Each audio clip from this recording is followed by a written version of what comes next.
Assalamualaikum warahmatullahi wabarakatuh, pemirsa Duta TV. Selamat malam, saya Fatia kembali menyapa Anda dalam program The Talk Show. Di mana di episode kali ini kita akan bicara soal stunting.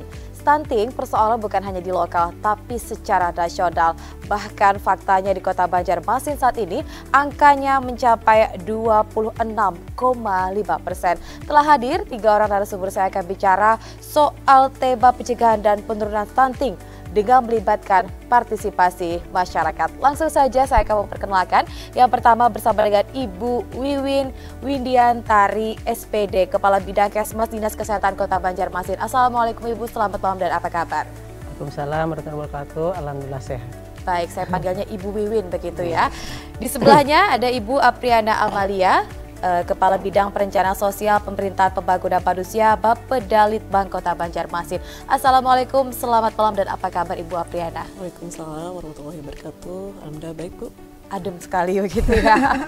Di sebelahnya lagi ada dari Sekretaris DP2K BPM Kota Banjarmasin yakni Ibu Rosmarini Isfianti. Assalamualaikum, apa kabar? Waalaikumsalam, kabar baik Mbak. Baik, selamat datang begitu ya di Studio Duta TV, di pada hari kita akan bicara soal stunting nih. Karena kan seperti yang saya sounding di awal bahwasanya angka stunting ini merupakan perang bersama, bukan hanya dikerjakan oleh pemerintah, tapi juga keterlibatan masyarakat. Langsung saja saya ke Ibu Wiwin nih. Kita tahu angka stunting kan di Kota Banjarmasin khususnya 26,5%, meskipun turun begitu dibandingkan tahun 2023. Seperti apa ini Bu tanggapannya? Ya, jadi 2 tahun terakhir ini memang angka stunting kita masih tetap ya hasil survei. Yang pertama survei SKI, yang kedua SSGI kayak gitu. Baik. Ya. Jadi 26,5 masih di sekitar situ. Padahal berbagai cara sudah kita lakukan untuk percepatan penurunan stunting kayak gitu ya. Jadi kami semuanya lintas sektor bersama pemerintah, CSR dan lain-lain itu sudah berusaha lah kayak istilahnya kayak gitu ya untuk percepatan penurunan stunting. Tapi itu namanya juga hasil survei ya, tetapi kita tidak berkecil hati bahwa kita masih tetap dan terus akan berjuang kayak gitu ya untuk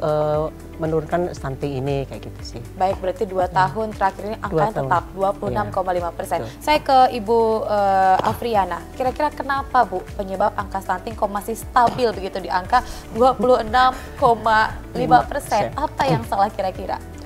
Baik, ini mungkin ceritanya kalau kita cari penyebab ini mungkin agak sulit ya karena ini melibatkan lintas sektor gitu. Kita kalau sudah sesuai, kalau kita merujuk lagi, memang stunting ini kan asal mulanya terkenalnya itu kan awal-awal di Presiden Jokowi gitu ya. Nah ini kan program yang keluar sehingga akhirnya kita nggak nyangka gitu ternyata kasus gizi buruk di Indonesia ini tinggi gitu. Nah itu kan lalu secara bersama-sama, secara lintas sektor itu lalu didorong agar kita semua di pemerintah ikut masuk ke dalam pencegahan dan penurunan stunting. Lalu turunlah di Perpres 72 tahun 2021. Di situ kita mulai ini nih ngejelimetin nih, ngeliatin program kegiatan di setiap masing-masing SKPD yang terlibat untuk bisa masuk ke dalam program itu. Memang angka kita di Kota Banjarmasin dulu sempat di 30 awal-awal gitu ya, sempat turun di 22, terus sempat naik lagi di 26 dan sekarang stagnan. Nah ini kemarin cukup terpukul juga kita ya. Tapi memang kita menyadari kemarin itu karena ada beberapa kasus, ada COVID, kemudian ada efisiensi anggaran, mungkin pemerintah juga agak ini ya perannya. Nah makanya di sini kita hari ini hadir, kita mau bersama-sama nih, ayo kita kerja bareng-bareng lagi dengan masyarakat untuk bisa mencoba menurunkan stunting ini. Berarti memang angkanya untuk di Kota Banjarmasin fluktuatif ya, bisa naik bisa juga turun. Tapi berharap nanti ke depannya angkanya selalu turun begitu. Saya ke Ibu Ros, bicara soal angka stunting, mungkin tidak semua orang familiar dengan stunting. Bahkan ada orang yang katakanlah apatis terhadap stunting itu sendiri. Seperti apa Ibu Ros? Benar sekali yang disampaikan Mbak Fatia, orang terkait dengan stunting ini ada yang acuh-acuh aja atau cuek-cuek aja. Bahkan tidak mau tahu gitu padahal ya. tidak mau tahu, padahal karena dia tidak karena cuman kan stunting itu pendek, terlihat sehat. Tapi banyak orang tua atau masyarakat tidak mengetahui bahwa sebelum 2 tahun itu anak dari begitu lahir sampai 2 tahun itu benar-benar harus dijaga status kesehatannya, status gizinya Karena bukan hanya pendek yang kita hindari, tapi kecerdasan anak itu sendiri. Kalau kita tidak memperhatikan, itu hilangnya kalau dokter anak bilang 15 poin. Jadi untuk kecerdasannya itu akan susah kita memperbaikinya apabila sudah melewati 2 tahun. Baik. Bisa masih sampai usia 5 tahun tapi poinnya kecil, cuman 5 tahun. Nah jadi memang banyak PR kita, makanya kenapa hari ini tema ini kami ambil untuk lebih melibatkan masyarakat lebih banyak lagi, meningkatkan partisipasi masyarakat supaya bahwa jangan meremehkan stunting karena penyebabnya cukup banyak, ya pola asuh, pola makan, sanitasi, terus kemiskinan, bahkan yang terkena suspek stunting, kalau kita suka bilang stunted, kalau sudah terkena stunting kan makanya jadi stunting. Baik. Itu kan repot, penanganannya panjang. Jadi kami berharap stunting ini tetap jadi perhatian bagi kita semua, khususnya orang tua. Ketika punya bayi, balita, terutama yang 2 tahun ke bawah, minta tolong perhatiannya penuh dari segala hal, baik makanan, terus kasih sayang juga, pola asuhnya. Pola asuh ya, karena lingkungan, mungkin kalau orang tua yang bekerja itu mungkin dititipkan, kan nggak tahu lagi tuh anak makannya benar, terus apakah cukup tidurnya atau dia sakit, kan sakit bisa kelihatan bisa enggak, ada yang sakit bisa sudah terlambat baru diketahui. Nah jadi harapan kami seperti yang dikatakan Bu Winda Apriana tadi, bahwa upaya ini sudah dilakukan bertahun-tahun, tapi memang dari masyarakat juga kami minta tolong gitu, juga terlibat aktif, gitu ya. Karena tipikal kita ini kan kalau sakit baru kita berobat atau baru kita ke paskes atau ke posyandu.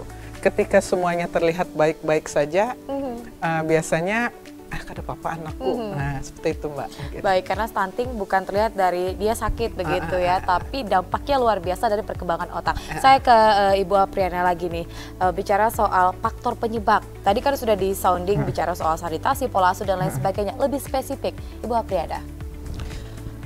Kalau yang lebih spesifik mungkin bisa untuk Ibu Win ya.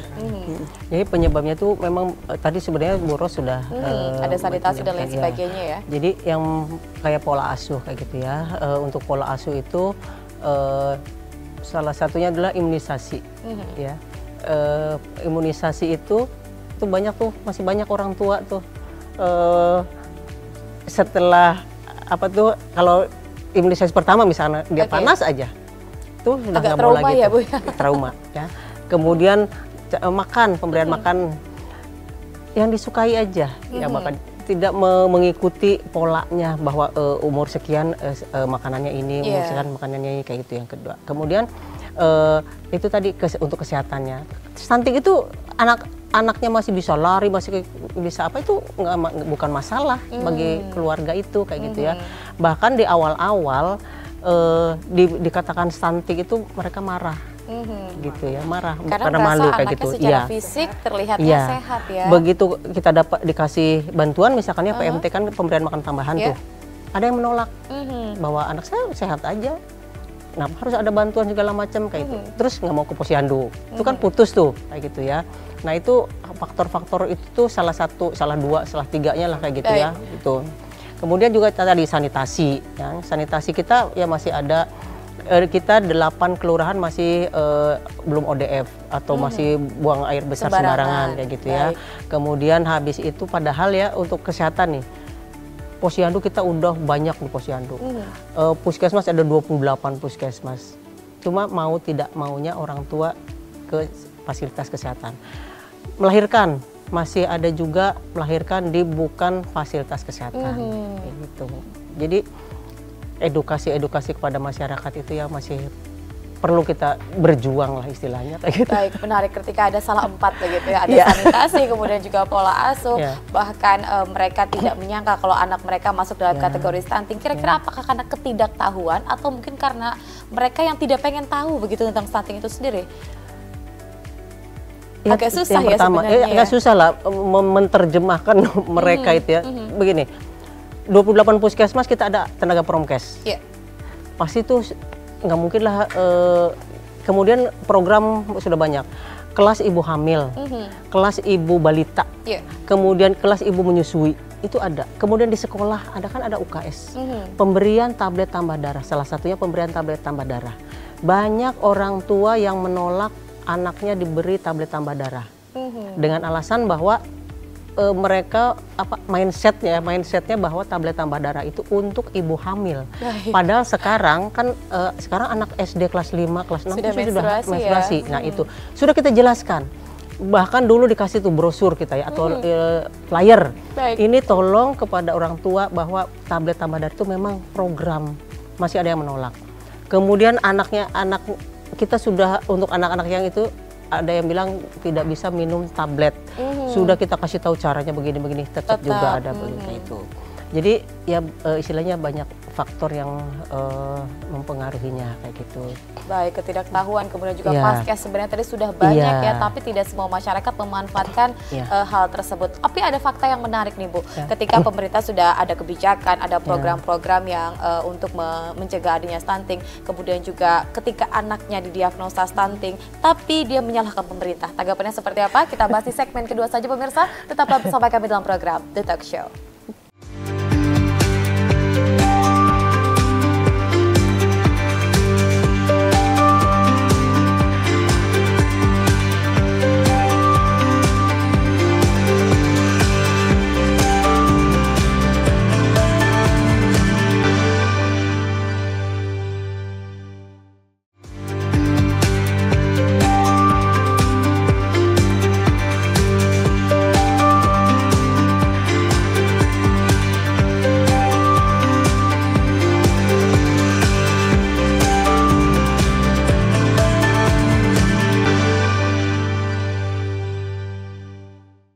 Ya, kami kembali untuk Anda pemirsa dalam program The Talk Show di segmen kedua.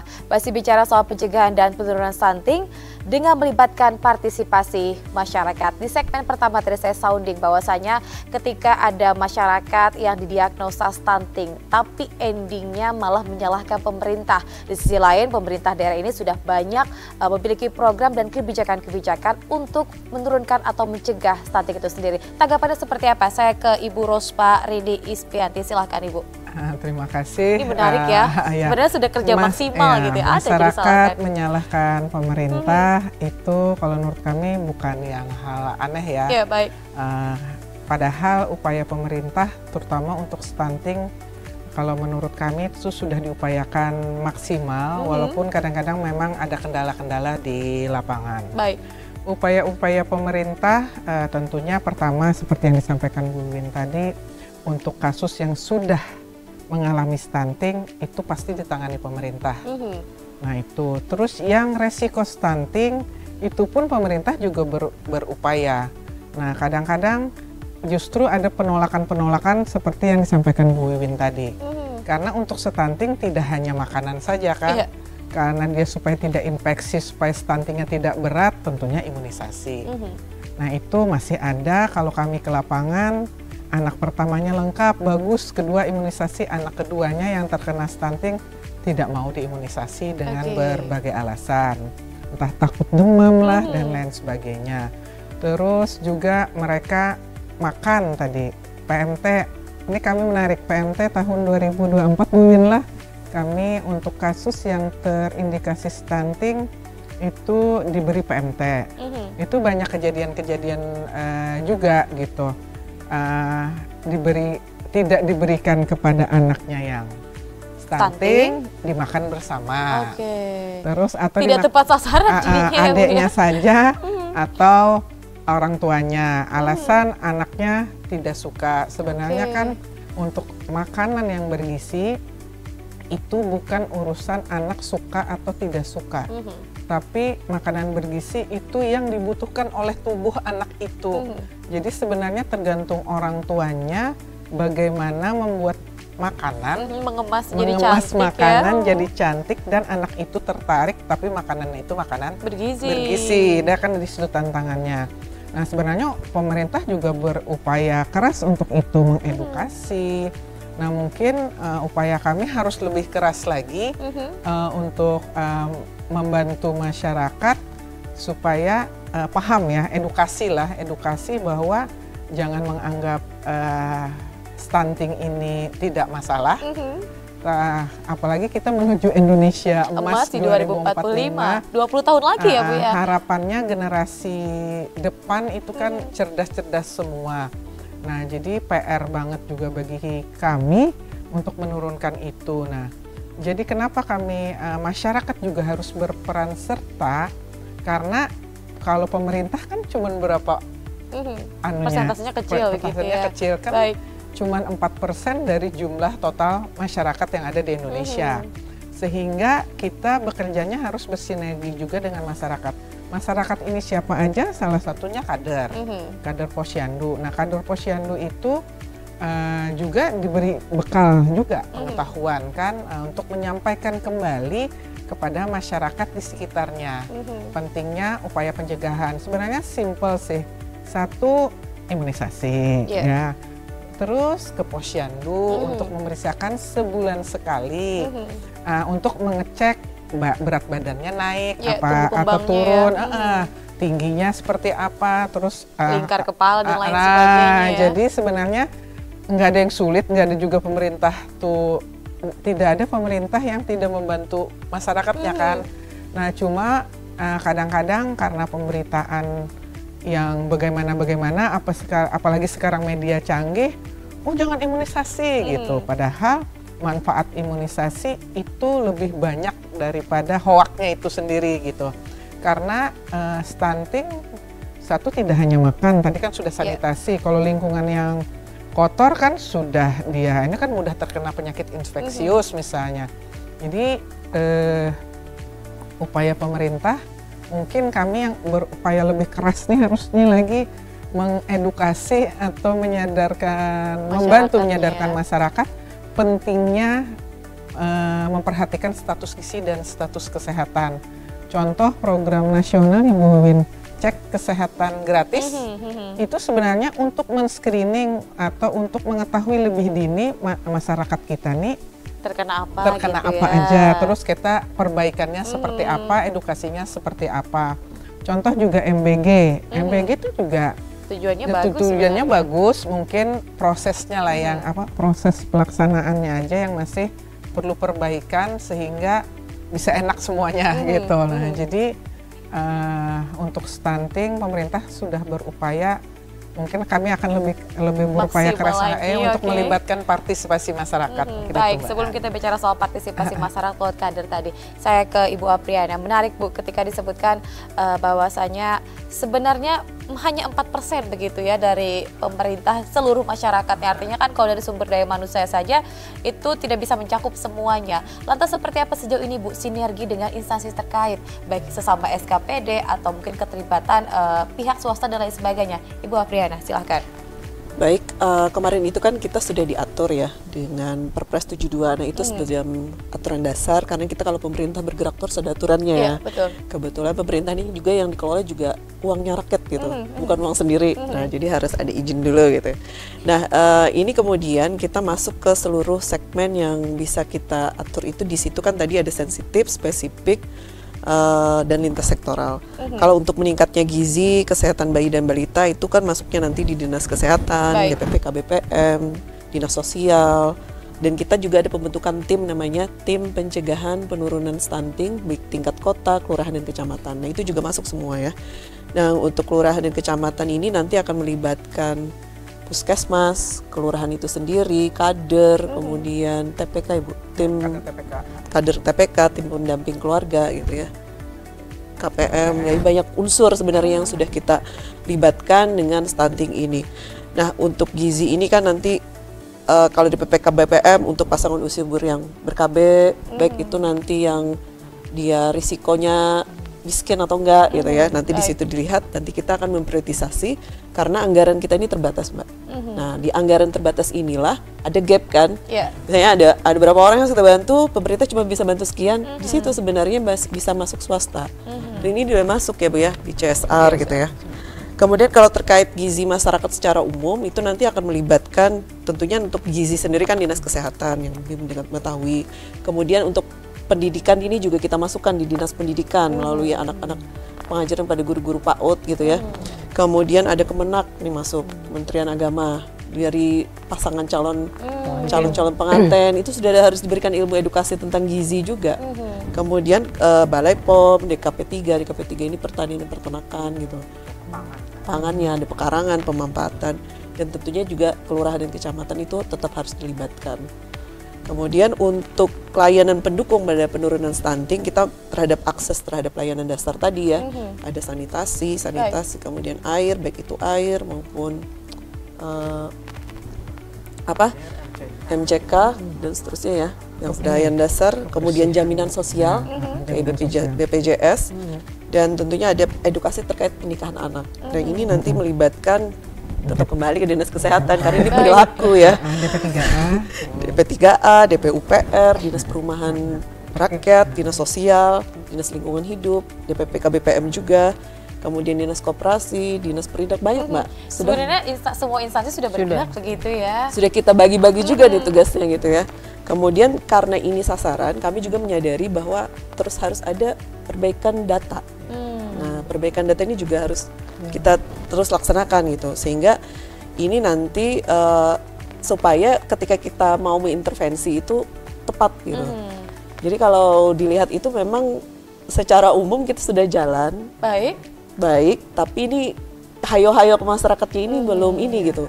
Kita sulit sekali menimbulkan masyarakat itu yang merasa kami perlu gitu, kami perlu nih tentang ini gitu. Kayak COVID kemarin kayaknya pemerintah ya yang disalahkan juga ya.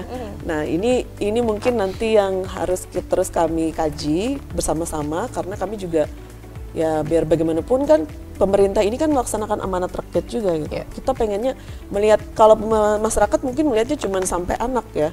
Kalau kita mungkin melihat cucunya cucu anak gitu. Kita merancangnya 20 tahun ke depan gitu.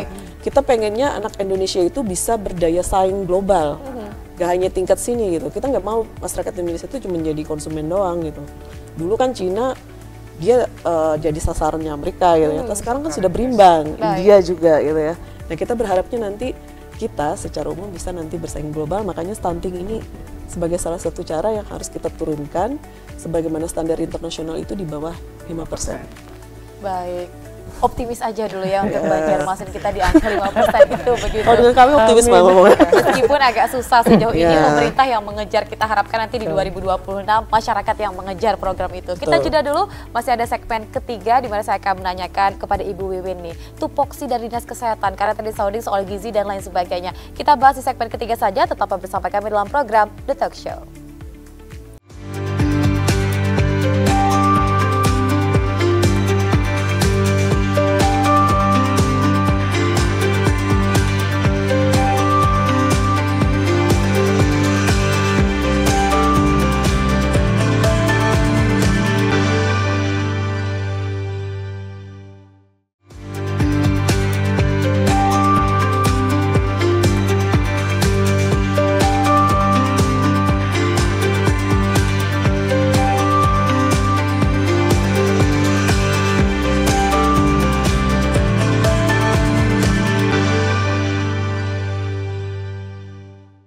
Ya, kami kembali untuk Anda pemirsa di segmen ketiga, masih bicara soal pencegahan dan penurunan stunting dengan melibatkan partisipasi masyarakat. Di segmen ini kita akan mendengarkan seperti apa sih tupoksi lebih detail begitu ya dari Dinas Kesehatan. Saya ke Ibu Wiwin Widiantari, silahkan Ibu.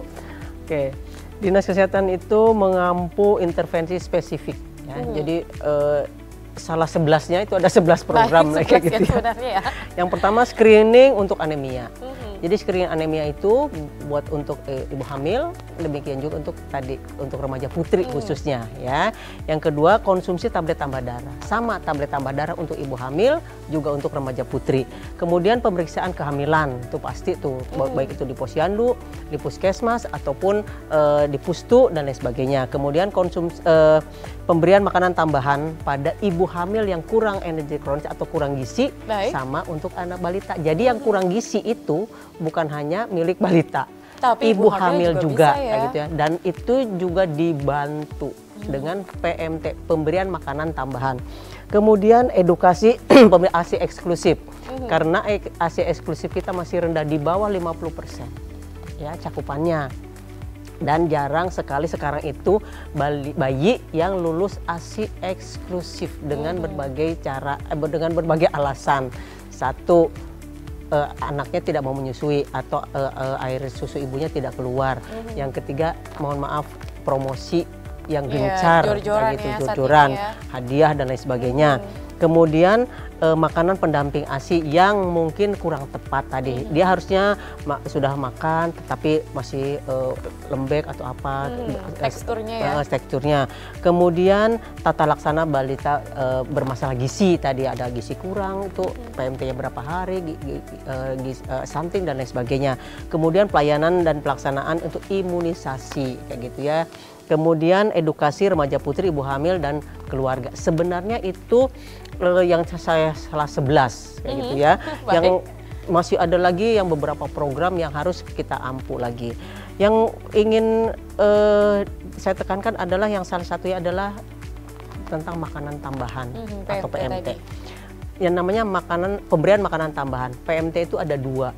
Ada PMT penyuluhan, ada PMT pemulihan. Kalau PMT penyuluhan itu salah satu adalah yang di posyandu. Nah, kalau PMT pemulihan itu adalah untuk yang gizi buruk dan gizi kurang, stunting dan tadi. Tetapi yang terjadi sekarang itu PMT itu tidak 100% dikonsumsi oleh yang bersangkutan. Salah satu contoh di awal-awal pemerintah itu mendropping biskuit dalam bentuk biskuit ya, biskuit kemudian kita dropping selama 3 bulan. Kita tanya dong, ini gimana nih perkembangannya, kok naiknya paling 2 on itu apa kayak gitu ya, tapi emaknya tuh lempeng aja gitu ya, begitu ditanya gitu ya, nggak ada gitu apa. Ya? Kita yang sebagai tenaga kesehatan deg-degan, kok ini apalagi kayak gitu ya. Terus kita tanya kan, nih biskuitnya habis gitu. Gimana ini ya, mau anaknya mau, enak kok. Loh, kok kenapa Bapak tahu? Itu saya nyobain sambil itulah celup-celup kopi atau apa kayak gitu. Satu, habis itu PMT-nya tambahan tadi kan, harusnya dia makan 3 kali kan. Dengan adanya PMT tambahan tadi berarti dia harus 4 kali dong. Justru yang keempat ini dia menghilangkan yang pertama, jadi dia tetap 3. Kayak gitu. Dengan berbagai alasan. Satu, anaknya nggak mau makan, titik. Yang kedua, tidak suka dengan makanan itu. Yang ketiga, anaknya tidur, anaknya kemana dititipin ke sana kemari kayak gitu. Ada juga itu yang permasalahan kayak gitu. Itu salah satu PMT aja kayak gitu ya. Belum tablet tambah darah yang saya sebutkan tadi kayak gitu, penolakan dan lain sebagainya kayak gitu. Itu permasalahan-permasalahan dan program-program.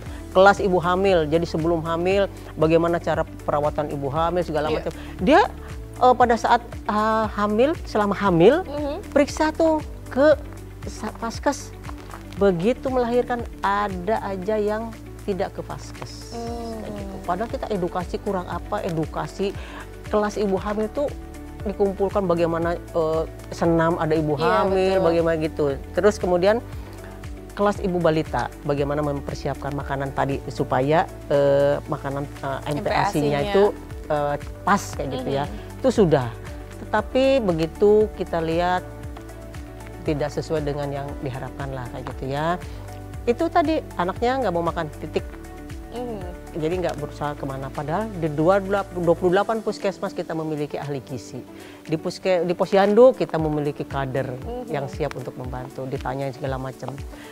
Yang paling gampang adalah buku KIA, buku yang pink. Ya, betul, buku pink itu coba pernah lihat dari ya? Hamil kan di sana sampai imunisasi. Ya.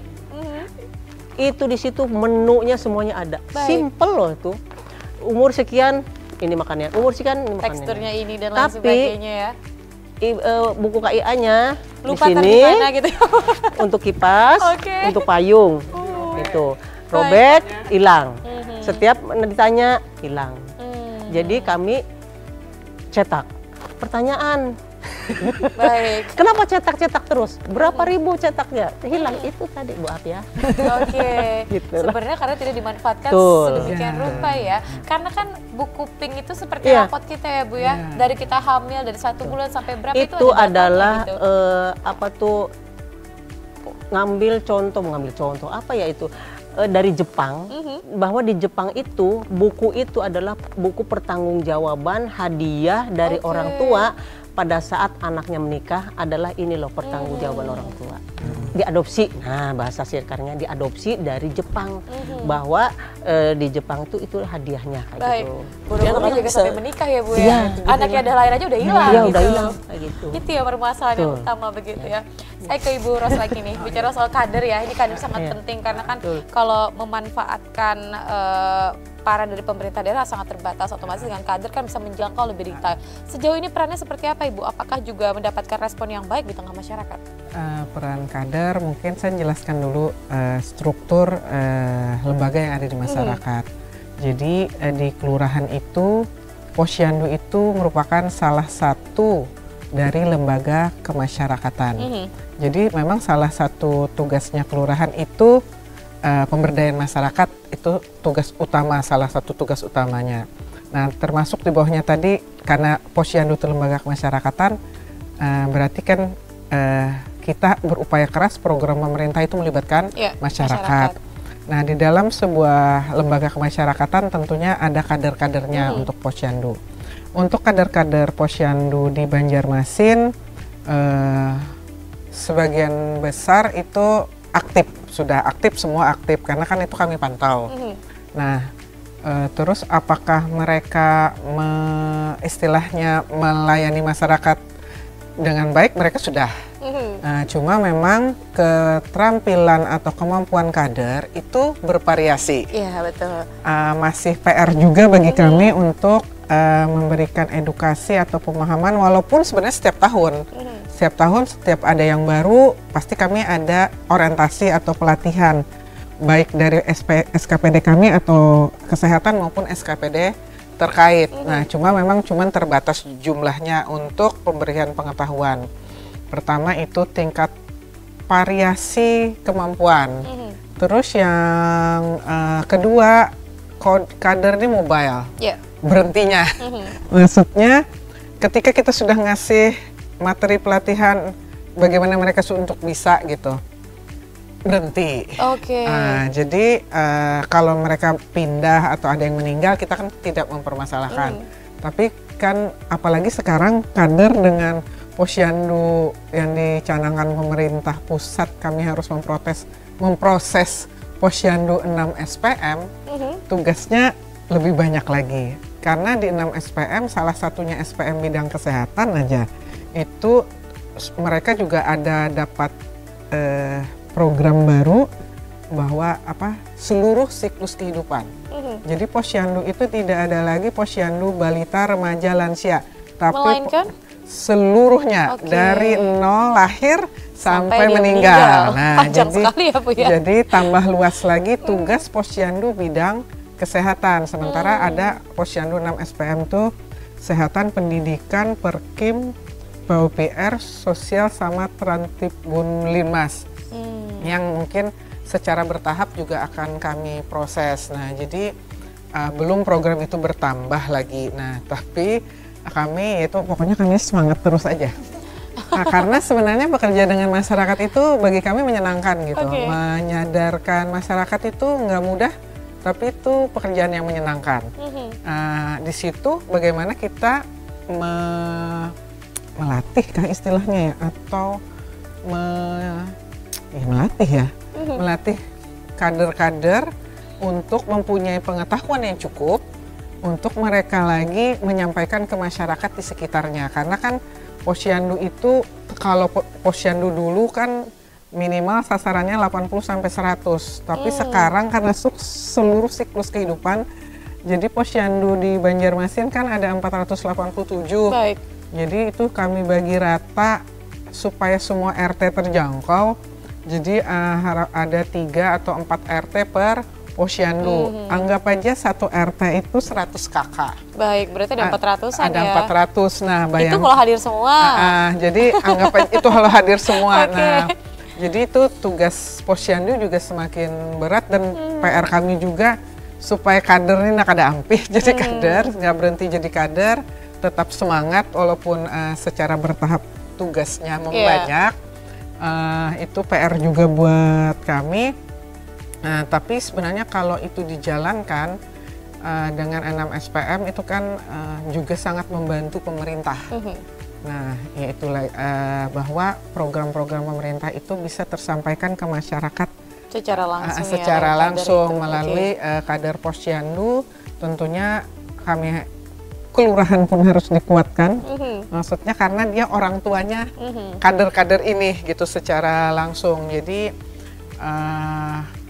sebenarnya tidak hanya posyandu ya, ada BKB, BKL, banyak LKK yang ada di Banjarmasin dengan tugasnya masing-masing.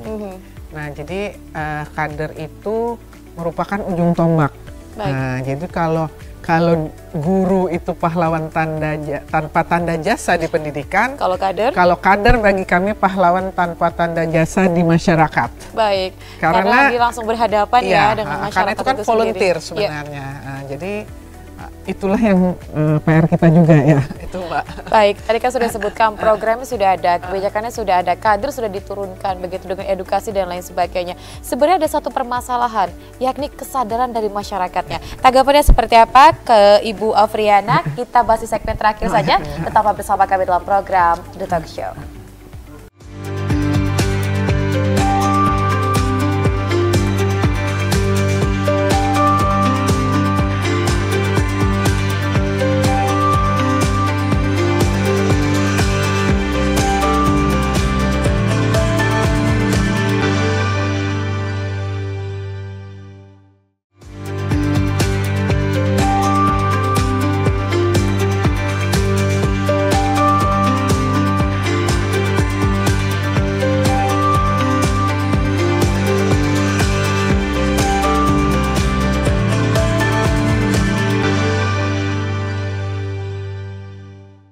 Ya, terima kasih pemirsa, masih bersama kami di segmen terakhir. Sebelum kita mendengarkan closing statement dari masing-masing narsum, ada pertanyaan yang menarik nih. Kita tahu kan memang kalau bicara soal stunting itu banyak sekali program-program yang dilaksanakan oleh pemerintah lewat kader-kadernya begitu, lewat anggota-anggotanya, kemudian juga ada kebijakan, ada bantuan dan lain sebagainya. Tapi itu semua nihil jika tidak ada kesadaran masyarakat. Lantas seperti apa memunculkan kesadaran masyarakat? Jangan sampai pemerintah yang menyasar Bu Ai, tapi masyarakat yang menyasar pemerintah. Saya ke Ibu Afriana, silahkan Ibu. Baik Bu, ini mungkin pertanyaannya susah-susah gampang ya.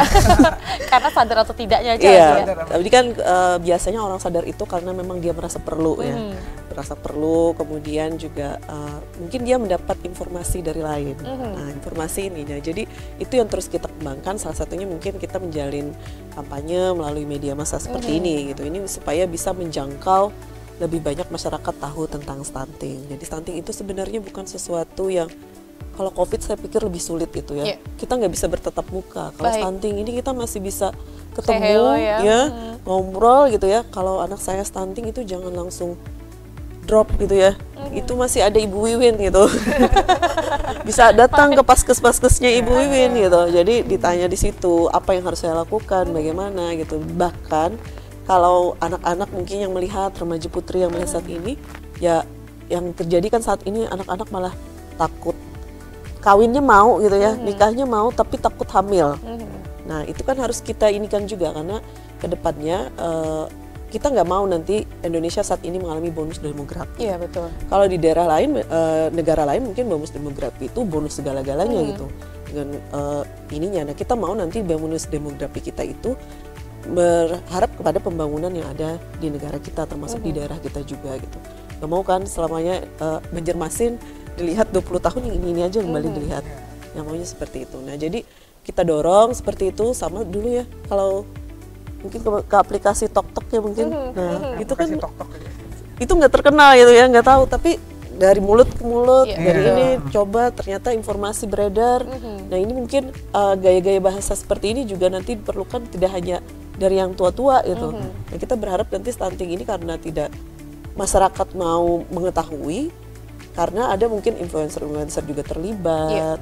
Kemudian tadi tidak dilupakan di lapangannya, karena mungkin ada juga yang tadi relawan-relawan, kader-kader, bahkan tokoh agama juga ikut sebenarnya promosi. Jadi ini kan masalah kesehatan sebenarnya. Kesehatan ini kalau saya bedah sebenarnya tidak hanya itu, Bu ya.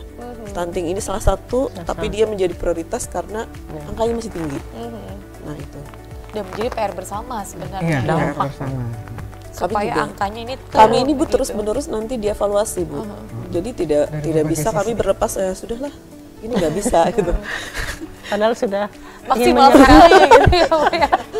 Baik, saya ke Ibu Wiwin. Ketika bicara soal dinas kesehatan ya, mungkin tidak semua masyarakat karena melihat anaknya sehat gitu ya, anaknya cepat merangkak dan lain sebagainya, dikira itu normal begitu, padahal ada hal yang mungkin ada kendala-kendala sendiri dari proses otak dan lain sebagainya. Apa mungkin dampak jangka panjangnya, Bu?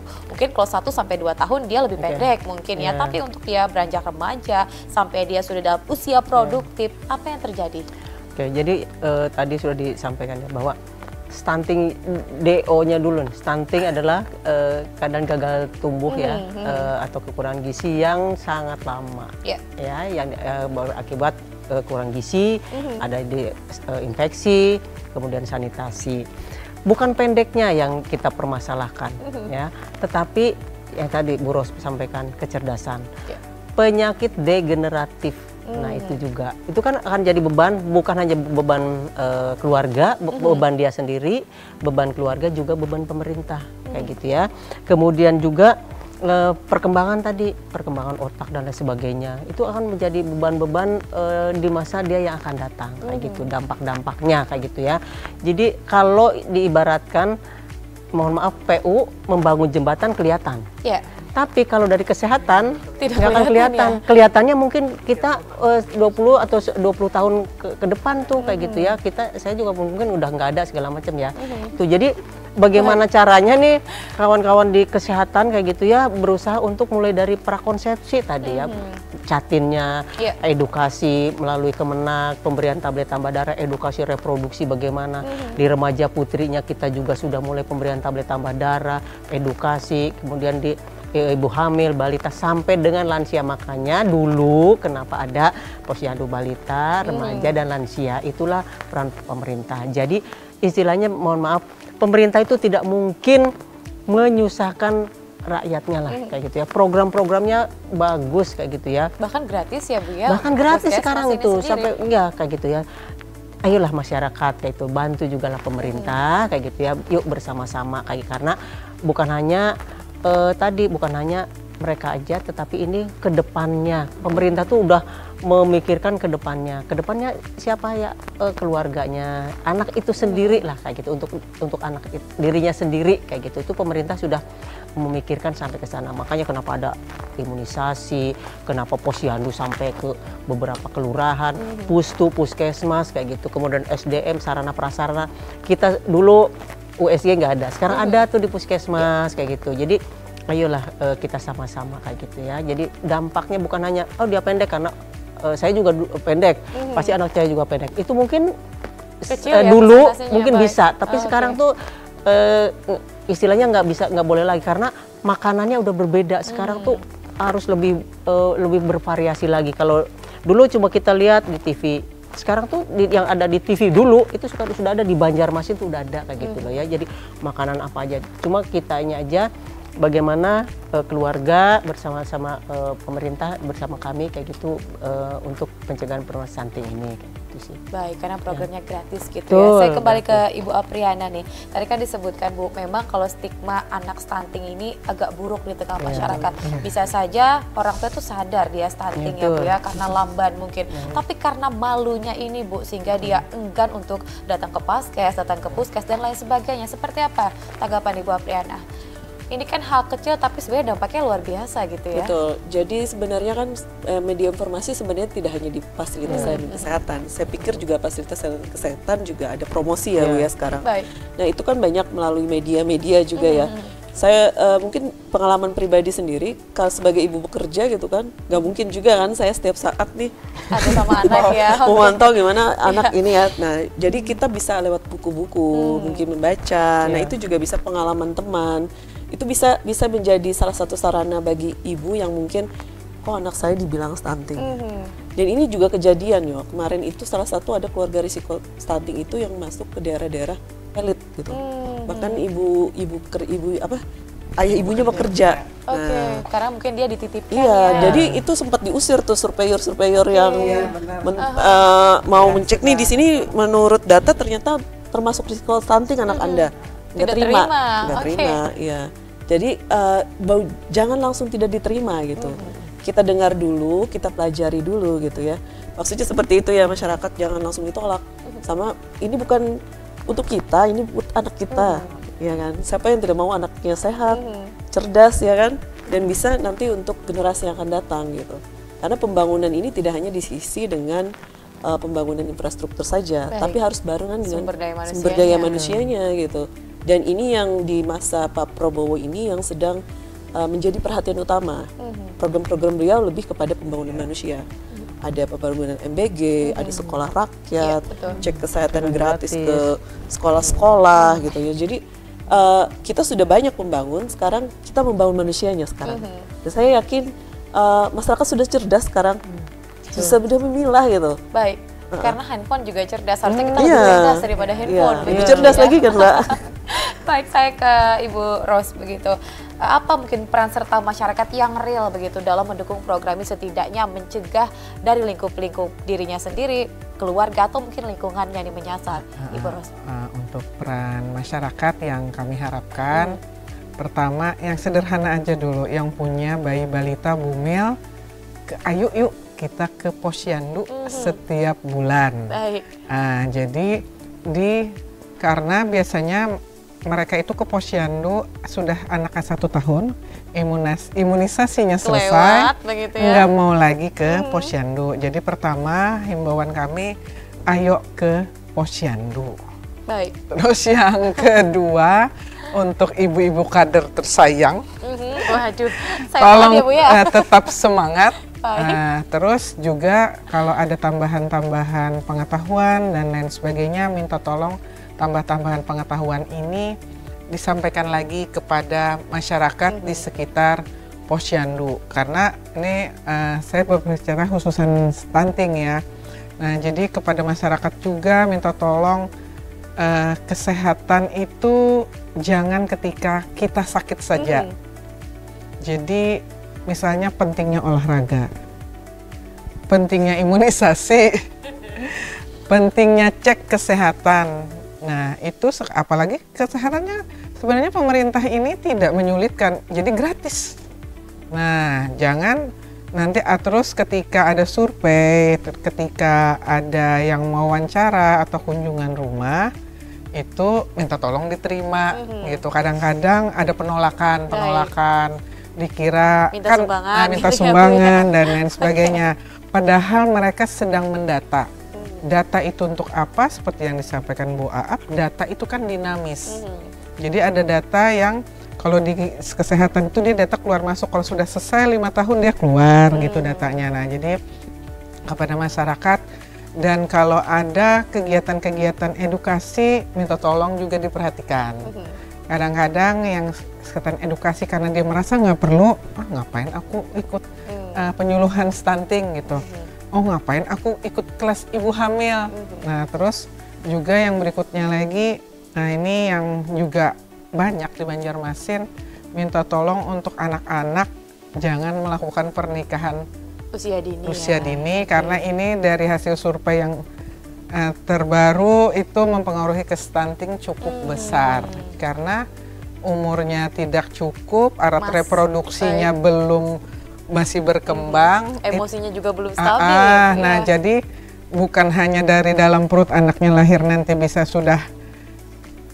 ada arah ke stunting, nanti kan waktu dia hamil dan lain sebagainya juga akan sangat mempengaruhi kesehatannya. Jadi mohon kepada masyarakat untuk memperhatikan kesehatan.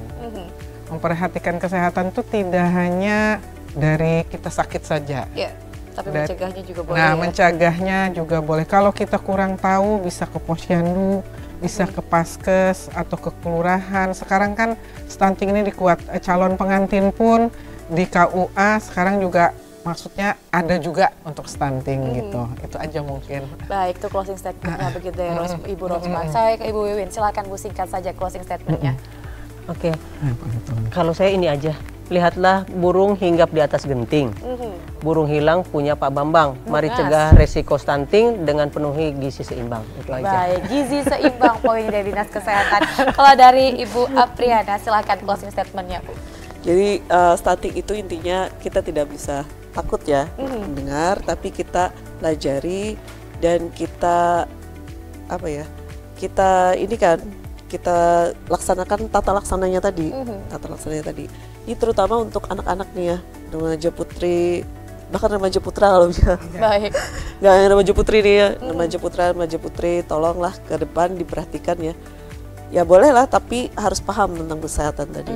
Karena yang sedang kita bangun ini adalah menuju Indonesia Emas 2045. Tinggal 20 tahun lagi, tidak terasa begitu ya. Baru tahun pertama nih. Baik, jangan sampai nanti generasi kita hanya jadi generasi penonton ya, harusnya kan jadi pelakunya. Terima kasih 3 orang narasumber saya bicara soal pencegahan dan juga penurunan stunting dengan melibatkan partisipasi masyarakat kepada Ibu Wiwin Widiantari SPD selaku Kepala Bidang Kesmas Dinas Kesehatan Kota Banjarmasin. Saya juga mengucapkan terima kasih kepada Ibu Apriana Ambalia selaku Kepala Bidang Perencanaan Sosial Pemerintahan dan juga Pembangunan Manusia Bapeda Litbang Kota Banjarmasin, dan yang terakhir kepada Ibu Rosmarini Isfianti selaku Sekretaris DP2KB PM Kota Banjarmasin. Semoga dialog kita dalam program Talk Show kali ini bermanfaat bagi pemirsa di rumah. Pemirsa, stunting ini bukan hanya persoalan tinggi badan, tapi ini menyangkut masa depan dan juga sebagai generasi penerus. Akhir kata saya Fatia Muakde, kerabat kerja yang bertugas mengucapkan terima kasih atas kebersamaan Anda. Sampai jumpa. Wassalamualaikum warahmatullahi wabarakatuh. Waalaikumsalam.